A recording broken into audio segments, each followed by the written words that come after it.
uma semana depois de tomar posse, o Donald Trump está com uma aprovação líquida de 7 pontos, 7%. O que é aprovação líquida? Você pega os que desaprovam e os que o aprovam, tira ali a diferença, dá 7 pontos.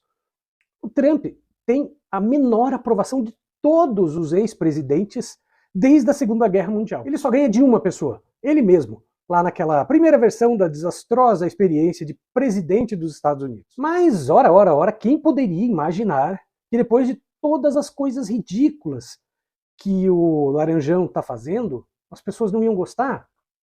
Coincidentemente, as pesquisas apontam que é justamente as coisas que mais chamam a atenção que ele fez que causam uma parte da desaprovação.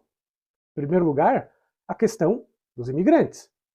Claro que tem muita gente que apoia mandar embora os imigrantes, porque você sabe que nos Estados Unidos da América tem um monte de neonazi, né? Até porque lá não é proibido você ser neonazista. Você pode inclusive divulgar isso na rede social, sair com capuz da Ku Klux Klan na rua, bandeira nazista. Você pode tudo isso lá, não tem problema nenhum. É só liberdade de expressão. Aliás, tem gente que faz isso até na posse do Trump. A maioria acha que o governo deveria deportar somente as pessoas, os imigrantes que cometeram crimes graves. Depois vem as pessoas que acham que tem que deportar o cara que está ali ilegal, e depois tem os que acham que tem que deportar todo mundo que seja estrangeiro. Outra coisa que pegou super mal é a questão de você tirar a cidadania americana das crianças que nascem nos Estados Unidos, o que é um direito constitucional. Agora, perceba, o Donald Trump está mandando na Suprema Corte. O Donald Trump fez lá o que o Jair Bolsonaro queria fazer aqui, e por desígnio divino não conseguiu. Você lembra quando ele dizia que só Deus tirava ele da cadeira de presidente, né? Eu acho que Deus resolveu agir. O que o Bolsonaro queria fazer aqui é mandar na Suprema Corte, e ele tentou. Você lembra quando ele falava que 20% do STF era dele? Bom, 20% era dele, o resto não era. A expressão há juízes em Berlim nasceu na Prússia, o que era equivalente à Alemanha no século XVIII. O rei da Prússia, o Frederico II, queria expandir o seu palácio de verão. Só que tinha um cara, um moleiro, que tinha um moinho de vento, que estava bem no caminho onde o rei queria construir o seu palácio. Como o cara não queria vender o moinho, o rei falou, eu vou confiscar. E aí esse moleiro disse assim, ainda há juízes em Berlim, significando que ele confiava no judiciário que não ia tirar aquilo que era por direito dele. Coisas similares aconteceram também na Alemanha nazista, onde muito poucas vezes o judiciário desafiava o nazismo.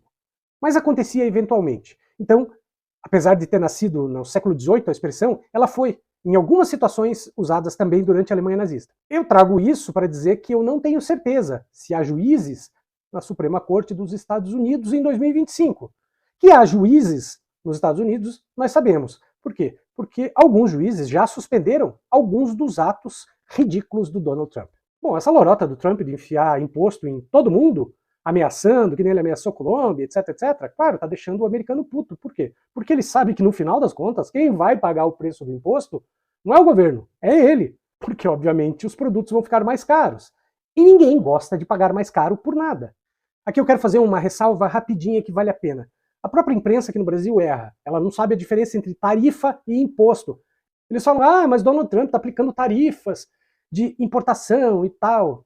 Gente, tarifa é o nome que eles aplicam lá nos Estados Unidos. Aqui no Brasil, o equivalente é imposto. Tarifa é passagem de ônibus. Já deve ter entrado num ônibus e está escrito assim, valor da tarifa, X reais, né? Aí sim é tarifa. Aquele percentual que se aplica a uma importação, ou mesmo exportação, é imposto. Então nossa imprensa está traduzindo errado. Não é tarifa, é imposto. Mas antes de continuar esse vídeo, peço para você a gentileza de se inscrever no canal, ativar o sininho de notificação para ser avisado dos vídeos todos os dias e considere a hipótese de ser membro do canal, R$ 4,99 por mês, e você me ajuda a fazer mais e melhores vídeos todo dia. Isso deveria ser uma coisa meio evidente para o senhor Donald Trump, mas parece que não é.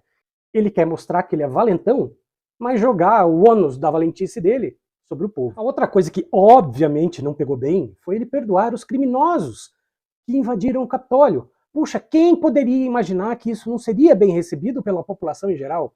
Ninguém poderia imaginar uma coisa dessas. O fato do Donald Trump começar com uma popularidade muito baixa, lembre-se, é o pior de todos os presidentes dos Estados Unidos desde a Segunda Guerra.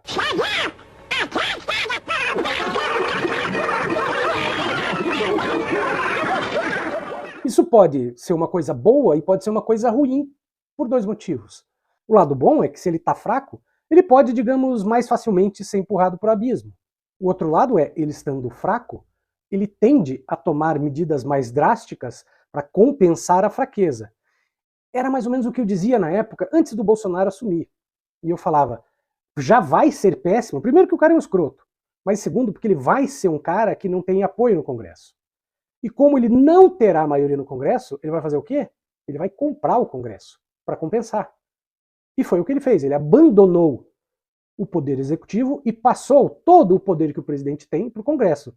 E nós estamos pagando o preço disso até agora. Aliás, até nem sei o que seria pior, né? Deixar aquele Congresso lixo governando ou ele governar. Não sei o que seria pior.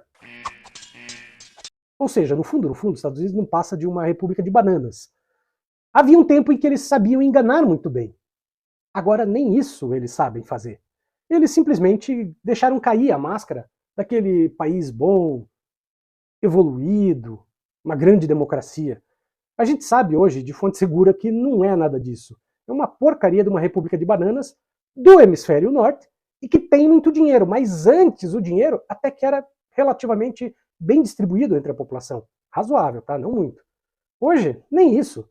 É um país rico de terceiro mundo. Aliás, eu já fiz vídeos sobre isso. Os Estados Unidos é o maior país rico de terceiro mundo do planeta. Se você me perguntar se eu estou achando bom ou ruim tudo isso que está acontecendo com os Estados Unidos, desculpa, eu vou dizer que eu estou achando bom, sim. Quem sabe a arrogância deles diminua um pouquinho.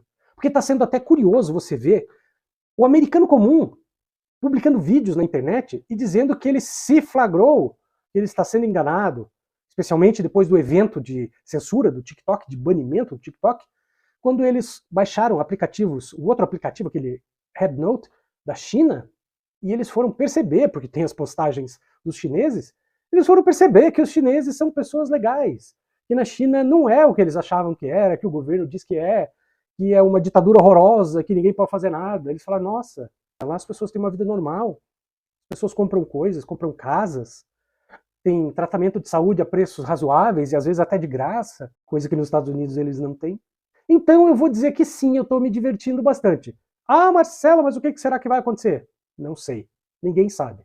Nem eu que estou me divertindo com isso sei, e nem quem não está se divertindo com isso também sabe. Portanto, eu vou continuar me divertindo.